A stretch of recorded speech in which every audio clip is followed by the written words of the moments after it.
350 kilo RDX कहां से आया? मोदी जी जवाब दीजिए। 40 जवान भारत के मरे थे, हमारे भाई थे, हमारे माँ थे, हमारे उनके बेटे थे, वो जवान थे, लेकिन इन्होंने उस पर जवाब नहीं दिया। इसके प्रधानमंत्री को शर्म के मारे इस्तीफा देना चाहिए।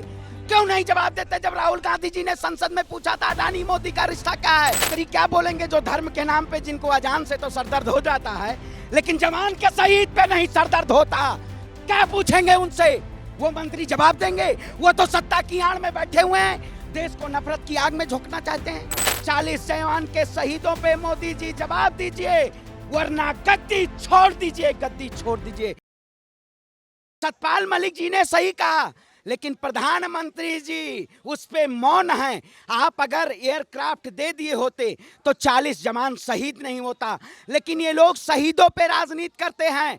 देश के प्रधानमंत्री ने ही किसानों की 700 से ज्यादा किसानों को शहीद करा के उसके बाद माफी मांगी थी। हम लगातार पुलवामा मुद्दे को उठाते आए हैं, हमारे नेता राहुल गांधी लगातार इन मुद्दों को उठाते आए हैं, लेकिन प्रधानमंत्री जी मौन रहते हैं, मुंह में दही जमी रहती है। वारे प्रधानमंत्री मोदी जी, आप पूरी तरीके से उत्तर प्रदेश की जो घटना आप देख रहे हैं, प्रायोजित तरीके से, एक निर्मम तरीके से हत्या होती है, लहरा के पिस्टल गोली मारी जाती है और उत्तर प्रदेश अपराध मुक्त हो जाता है।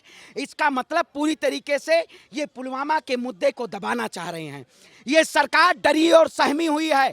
आप बताइए, फरवरी महीने में जब सतपाल मलिक वहां के गवर्नर थे 2019 में, उस वक्त पुलवामा की घटना हुई, 40 से ज्यादा जवान शहीद हुए, 350 किलो आरडीएक्स कहां से आया? मोदी जी जवाब दीजिए, गृह मंत्री जी जवाब दीजिए। लेकिन जवाब तो है ही नहीं, क्योंकि उन्हीं के द्वारा प्रायोजित घटना हमारे शहीदों को जवान शहीद करा के और सत्ता में आने का काम किया। क्या जवाब दें? पाकिस्तान ने ये जो है काम किया था, गलत काम, घर में घुस के मारा है प्रधानमंत्री। अरे भैया, प्रधानमंत्री जी ने मतलब पाकिस्तान के 40 जवानों को मारा था? अरे भैया, क्या मतलब? वाह रे मोदी जी, मोदी जी के अंधभक्त भी ऐसे हैं, मोदी जी भी ऐसे हैं। 40 जवान भारत के मरे थे, हमारे भाई थे, हमारे माँ थे, हमारे उनके बेटे थे, वो जवान थे, लेकिन इन्होंने उस पर जवाब नहीं दिया। आज बताइए, भी प्रदर्शन करिए तो धारा 144 लगी हुई है, पूरे देश में लगा दीजिए धारा 144, सारे विपक्षी नेताओं को जेल में डाल दीजिए। अगर सरकार को डर नहीं होता तो आज लोगों की आवाजों को क्यों दबाती? आज डर है। कह रहे सत्यपाल मलिक इतने सत्यवादी थे, तो जब उस दौरान वो राज्यपाल थे तभी बता देते कि प्रधानमंत्री ने उनसे कहा कि चुप रहो, मुंह मत खोलना। देखिए, अगर सत्यवादी नहीं होते तो आज उन्होंने सच को दिखाया, सच का आईना दिखाया। आज प्रधानमंत्री मोदी जी की कुर्सी जानी चाहिए। देश के प्रधानमंत्री को शर्म के मारे इस्तीफा देना चाहिए। क्यों नहीं जवाब देते? जब राहुल गांधी जी ने संसद में पूछा था अडानी मोदी का रिश्ता क्या है, तो डिस्क्वालीफाई सांसद कर दिया गया। क्या वाकई में जब राहुल गांधी हमारे नेता लगातार आवाज उठाते हैं तो ये सरकार डर जाती है? क्योंकि एक ही नेता देश में है जो आवाज उठाता आया है, लेकिन ये सरकार डरी हुई है। हम पुलवामा के मुद्दे को दबने नहीं देंगे। ये गोदी मीडिया अगर दबाना चाहती है तो हम लगातार आवाज उठाते रहेंगे। ये कांग्रेसी हैं, ये आजाद भगत सिंह के वंशज हैं, ये गांधी के वंशज हैं। देखिए प्रशासन द्वारा किस तरीके से भगाया जा रहा है। आज तक सड़कों पे नहीं खड़े हो पाएंगे। अब मोदी का तानाशाही इस तरीके से चल रहा है, आप सड़क पे नहीं खड़े हो पाएंगे। ये पूरी तरीके से घरों में बंद हो जाइए, लगे कि आग तो आएंगे कई घर जद में, यहाँ पे हमारा मकान थोड़ी है। ये देख लीजिए, घर में घुसाया जा रहा है, घर में घुस जाइए, मोदी जी का डर। लेकिन हम डरने वाले नहीं हैं। देश के प्रधानमंत्री से सवाल पूछेंगे, प्रधानमंत्री इस्तीफा दो, अमित शाह जी इस्तीफा दो, हम डरने वाले नहीं हैं। देखिएगा प्रशासन कैसे कह रही है, घर में घुस जाओ। अरे भैया, भूत के डर से अपना घर छोड़ दे, मतलब कांग्रेस कार्यालय छोड़ दें। हम क्या भगत सिंह के वंशज हैं? हम सावरकर के वंशज नहीं हैं। ये लड़ाई चलेगी और प्रधानमंत्री जी को पुलवामा मुद्दे पे जवाब देना होगा। ऐसा बड़ा हो गया, डर गए प्रधानमंत्री। अरे कहिए भैया, डर नहीं गए होते तो घर में काहे बैठे होते? सिविल लोक कल्याण मार्ग से प्रेस वार्ता करें। क्यों नहीं प्रेस वार्ता कर रहे हैं मोदी जी? मोदी जी को प्रेस वार्ता और जवाब देना चाहिए। ऐसा है ही नहीं तो क्या प्रेस वार्ता करे? सत्यपाल मलिक अब कांग्रेस के प्रभाव में आ गए, इसलिए कांग्रेस की अरे भैया वो कांग्रेस के सदस्य हैं क्या? राज्यपाल आपके शासनकाल में थे।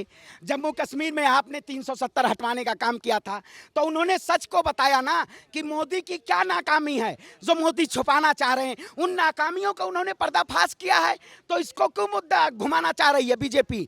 आपने देखा होगा उत्तर प्रदेश की घटना, आप वीडियो को स्क्रॉल मारिए, सारे वीडियो उत्तर प्रदेश के अतीक अहमद का मुद्दा आ रहा है। वो मुद्दा नहीं है, मुद्दे को दबाना चाह रही है पुलवामा को, लेकिन हम दबने नहीं देंगे, हम आवाज उठाते रहेंगे। जवाब नहीं दे रहा प्रधानमंत्री, मोदी से जवाब चाह रहे हैं, उनके मंत्री तक इस पे नहीं बोल रहे हैं। अरे भैया वही मंत्री नहीं दिखा रहे। वो मंत्री क्या बोलेंगे जो धर्म के नाम पे जिनको अजान से तो सरदर्द हो जाता है, लेकिन जवान के शहीद पे नहीं सरदर्द होता। क्या पूछेंगे उनसे?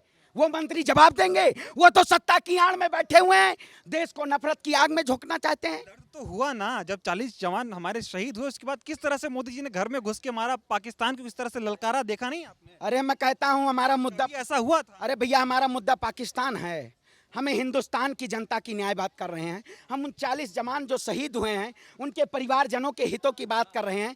किसी के घर से एक चिराग अगर उजड़ जाता है तो वहाँ कहीं में उसका दर्द पूछिए, लेकिन प्रधानमंत्री जी के तो चिराग नहीं है, वो कहाँ से जवाब देंगे? क्योंकि जिसके पास बच्चे होंगे उन्हीं को बच्चों का दर्द पता होगा, उन्हीं को महंगाई का दर्द पता होगा, उन्हीं को बेरोजगारी का दर्द पता होगा।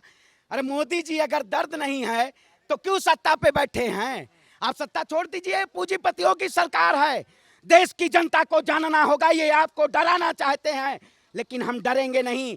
बहरों को जगाने के लिए आवाज के धमाके की जरूरत होती है। कोरोना के बाद देखा था किस तरह से जन समर्थन मिला था मोदी जी को। अरे भैया अतीक अहमद पे देख रहे हैं किस तरीके से अंधभक्तों का जन समर्थन मिल रहा है। आप एक आध पोस्ट कर दीजिए तो बीजेपी का आईटी सेल इतना पीछे आपके पड़ जाएगा कि आपका अकाउंट बंद कर देगा। मेरा ट्विटर अकाउंट बंद हो गया। मैंने पुलवामा पे अगर देश के प्रधानमंत्री से जवाब मांग लिया तो हमारा ट्विटर अकाउंट हैक हो गया। क्या लग रहा है सवाल नहीं पूछने देंगे, बंद कर सवाल ये मुंह पे आप वो ताला लगा लीजिए। मोदी जी जैसे ताला लगाए ना वैसे जनता के मुंह पे ताला लगाना चाहते हैं, लेकिन जनता ताला नहीं लगाएगी, जनता आवाज उठाएगी और जनता सड़कों पे खड़ी होके देश के प्रधानमंत्री से जवाब मांगेगी। हमारा वही सवाल है, 40 जवान के शहीदों पे मोदी जी जवाब दीजिए, वरना गद्दी छोड़ दीजिए, गद्दी छोड़ दीजिए। गद्दी छोड़नी पड़ेगी। हम सुप्रीम कोर्ट तक जाएंगे, हम जनता के साथ आवाज उठाएंगे, उन 40 शहीदों को न्याय दिलाएंगे। हम न्याय के प्रहरी हैं, हम संविधान को मानते हैं, गांधीवादी हैं, हम अहिंसात्मक तरीके से ऐसे आंदोलन करेंगे। हमें प्रशासन डराएगी लेकिन हम डरेंगे नहीं। 24 का चुनाव आ रहा है, बड़ा मुद्दा मिल गया आप लोगों को, उसी को आप सियासत कर रहे हैं। अरे कर्नाटक में 13 मई भाजपा गई, ब्राह्मण इसी हाथ से पूजा भी कराता है, इसी हाथ से शादी भी कराता है, इसी हाथ से भाजपा का अंतिम संस्कार भी करे था। ये ब्राह्मण कहता है, ब्राह्मण भूखा तो सुदामा, ब्राह्मण ज्ञानी तो चाणक्य, ब्राह्मण अहंकारी तो रावण, और ब्राह्मण रूठा तो भाजपा का सत्यानाश कर देगा। तो इन्होंने ब्राह्मण की ही बात नहीं है, इन्होंने पूरे देश की जनता के साथ छल करने का काम किया है। चाहे जवान हो, चाहे किसान हो, चाहे महिला हो, सबके साथ इन्होंने अन्याय किया है। केवल पूंजीपतियों के हित के लिए काम किया है। ऐसी सरकार देश में नहीं चाहिए जो देश में जनतंत्र को परेशान करके, जनतंत्र की आवाज को दबा के लोकतंत्र का खात्मा करे और अपनी तानाशाही चलाए। ऐसा तानाशाह प्रधानमंत्री नहीं चाहिए। मोदी जी की तानाशाही नहीं चलेगी।